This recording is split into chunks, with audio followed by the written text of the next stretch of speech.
नमस्कार, आप देख रहे हैं सच की आवाज़ न्यूज़। मैं हूं आपके साथ शशांक और मैं मौजूद हूं बाघ प्रभावित एरिया जो रहमान खेड़ा क्षेत्र के अंतर्गत हाफिज़ खेड़ा गांव आता है। हम वहीं पर मौजूद हैं। हमारे पीछे आप देख सकते हैं ये BDSR इंटर कॉलेज है। यहाँ पर परीक्षा चल रही है बच्चों की।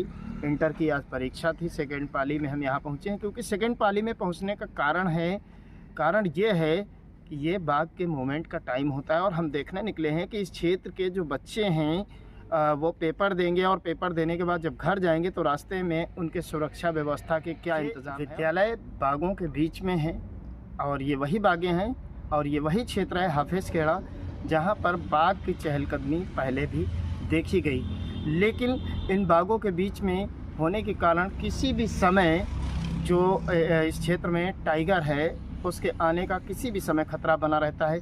लेकिन उसके बावजूद भी वन विभाग इतने इत्मीनान से बैठी है कि जैसे कि बाघ को पकड़कर अंदर किया जा सका हो। लेकिन अभी भी इस क्षेत्र के अगर लोगों से आप पूछेंगे तो उनके अंदर दहशत बराबर बनी हुई है। और सबसे बड़ी दहशत की बात यह है कि जो इस समय एग्ज़ाम शुरू हो गए हैं, एग्ज़ाम में सबसे बड़ी टेंशन है बच्चों के अंदर कि वो पढ़ाई करें या अपने अंदर की दहशत निकालें या परीक्षा दें या छोड़ें। बच्चों के अंदर बड़ी पसोपस की स्थिति है। वो किस तरीके से इस स्थिति का सामना कर रहे होंगे ये तो वही जाने। कई बच्चों से संपर्क करने के बावजूद भी बच्चे घर जाने की जल्दी में रहे कि उन्हें जल्दी से जल्दी घर पहुंचना है, अन्यथा कहीं रास्ते में बाघ उन पर अटैक कर सकता है। ये उनके अंदर जो डर था वो बिल्कुल साफ तौर पर देखने को मिला कि उन्हें घर जाने की बहुत जल्दी थी। लेकिन सवाल ये उठता है कि अगर परीक्षाएं शुरू हो गई हैं तो जो भी विद्यालय जो बिल्कुल सन्नाटे एरिया में हैं, बागों के बीच में हैं, उनके पास वन विभाग की टीम को पूरी तरह मुस्तैद रहना चाहिए था। और तो और जो आसपास के गांव के बच्चे हैं, गांव के जो बच्चे हैं उनके हिसाब से रास्ते में उनको सुरक्षा व्यवस्था मुहैया कराई जानी चाहिए थी ताकि उनके जीवन पर किसी प्रकार का संकट ना हो। लेकिन यहाँ पर आने के बाद तो ऐसा लगा कि वन विभाग की टीम बिल्कुल इत्मीनान से बैठी है जैसे बाघ इस क्षेत्र में है ही नहीं। लेकिन वो बाघ है।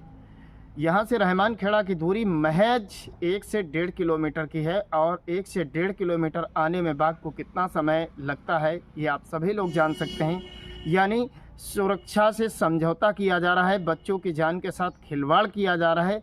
उनको किसी प्रकार की उनके प्रति कोई संवेदना और कोई चिंता नहीं की जा रही। वो लगातार डर कर जी रहे हैं, डर कर परीक्षा देने आ रहे हैं, क्योंकि अगर परीक्षा छोड़ते हैं तो उनका भविष्य बर्बाद होता है और भविष्य की चिंता है तो उनके जान पर बनाई है।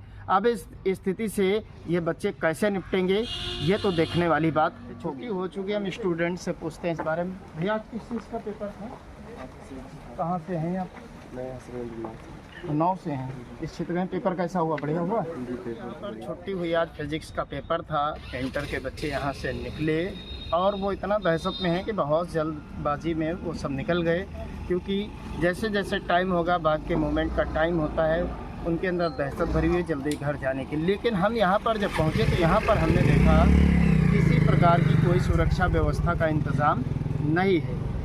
अब जो ये टाइम है ये घर जाने का टाइम है। किसी बच्चे को आधे से 1 घंटे जाने का टाइम लग सकता है। रास्ते में अगर उसे कोई प्रकार की समस्या होती है या बाघ का हमला होता है तो इसकी जिम्मेदारी कौन लेगा? वन विभाग ने भी कोई पुख्ता इंतज़ाम नहीं किए हैं। बच्चों के आने और जाने के लिए किसी प्रकार का कोई इंतज़ाम नहीं है। और यहाँ पर हमने देखा कि सुरक्षा व्यवस्था का बिल्कुल खस्ता इंतज़ाम था और कोई भी यहाँ पर मौजूद नहीं था। ना तो वन विभाग की टीम थी, ना तो पुलिस की टीम थी, ताकि बच्चे प्रोटेक्ट किया जा सके। और बड़ी बात यह रही कि इस क्षेत्र के विद्यालय करीब 2 महीने से बंद भी चल रहे थे।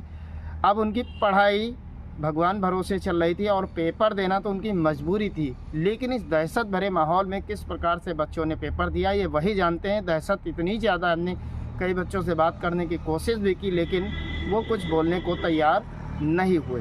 कैमरामैन राहुल के साथ मैं शशांक मिश्रा, सच की आवाज़ वेब न्यूज़।